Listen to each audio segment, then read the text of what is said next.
Hello, and welcome back to Femboy 101. In this video, we're going to start the series proper as we get into the particulars of cross-dressing. Starting off with the most fundamental and probably first step every femboy starts with on their journey: clothes. I'll talk about men's bodies versus women's bodies and how that affects clothing, how to pick out and where to get girls' clothes, and measuring yourself for clothing. The first thing we need to talk about is our bodies. Men's bodies and women's bodies differ pretty substantially in how they're built, and that affects how clothes are made for them and how they fit on their respective bodies. Women tend to have the so-called hourglass figure. Their waist is smaller than their chest and hips. As such, a lot of women's clothes accentuate the waist in order to highlight that hourglass figure. Men, on the other hand, have a more barrel-shaped figure. Our chest, waist, and hips are generally around the same size, and our shoulders are much broader than women's. That's why men's clothing tends to be less form-fitting and a lot more uniform.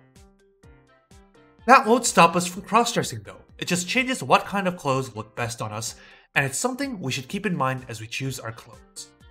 Clothes that show off a lot of skin, especially on the upper body, or that are too form-fitting, might not be as easy to pull off compared to the pictures of the female models you might see on the product listing.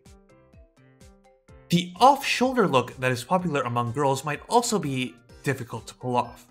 Of course, that doesn't mean that these kinds of clothes are off limits, they're just more advanced and require more finesse and confidence to pull off. So what kind of clothes are best for a femboy? Well, when you're cross-dressing, you should seek to accentuate your most feminine parts. For most femboys, that's going to be your legs.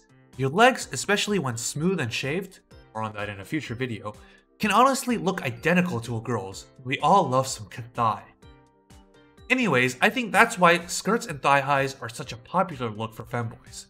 The thigh highs smooth out any imperfections on your legs while still showing off the shape. The space between the skirt and thigh highs create the fabled Zettai Ryoiki, the absolute territory. It's so tantalizingly feminine, yet so easy to achieve for a boy, and I think the perfect place to start if you don't know what to wear. Another popular, and in my opinion excellent choice, especially if you're into cosplay style stuff, is the maid outfit. Though it is a bit of a meme, and obviously not something you'd wear on a daily basis, I think it does make a good beginner's look. Properly sized, the dress hides a lot of your body shape, while the apron tied around your waist cinches it tight and creates a little bit of that hourglass effect you're going for. Plus, it's just fun to twirl around and have the dress go spinny. Those are just a couple examples to give you some ideas on what you should be looking for when picking out clothes. There's an endless amount of creativity and ways you can express yourself through clothing. Try things out, get other people for inspiration, and have fun with it. The next important question to answer is where to find and buy clothes. If you're starting out, you're probably too nervous to go to a store in person and buy girls' clothes, and understandably so. So that leaves us with buying clothes online. When you're buying clothes online, you need to be very mindful of sizing. You obviously can't try things on before you buy them, so this is important. So let's talk a little bit about measuring yourself for clothes.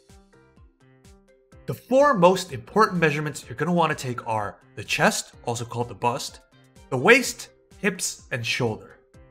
Using a flexible measuring tape, measure the following areas. For the chest, measure the circumference around the widest part of your chest under your armpits. For the waist, measure around the thinnest part of your waist a bit above your belly button. With your waist, there can be a good difference between a waist normally and when you suck your stomach in. Take your measurement normally, but keep in mind it is possible to squeeze into something a couple inches smaller if you absolutely need to. Also, your waist will probably end up being the most important measurement out of the four. Like I said before, women have smaller waists than chests and hips, and the clothes are made to match. So the waist tends to be somewhat of a bottleneck, and the measurement that decides your size when cross-dressing. For the hips, stand with your feet together and measure the widest part of your hips around your butt. And for the shoulder, measure from one shoulder to the other with your back straight. Write down these measurements somewhere so you don't have to keep measuring yourself. It might also be a good idea to write it down both in inches and centimeters because different sizes will use different units. So now that you have your measurements, where do you buy your clothes? Amazon, for all its failings, is a good choice for buying clothes online. They have a decent selection, fast shipping, and free returns. And if you don't live alone and don't want anyone going through your packages, you can also choose to get your items shipped to an Amazon locker where you can pick it up yourself. Though selection isn't the greatest if you're looking for more alternative styles of clothing though.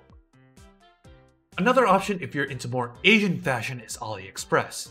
They have a greater selection of J-fashion, cosplay, and the like, but shipping can take weeks, and most of the items are in Asian sizing, which means a lot of it won't fit unless you're the same size as an Asian girl, aka very small.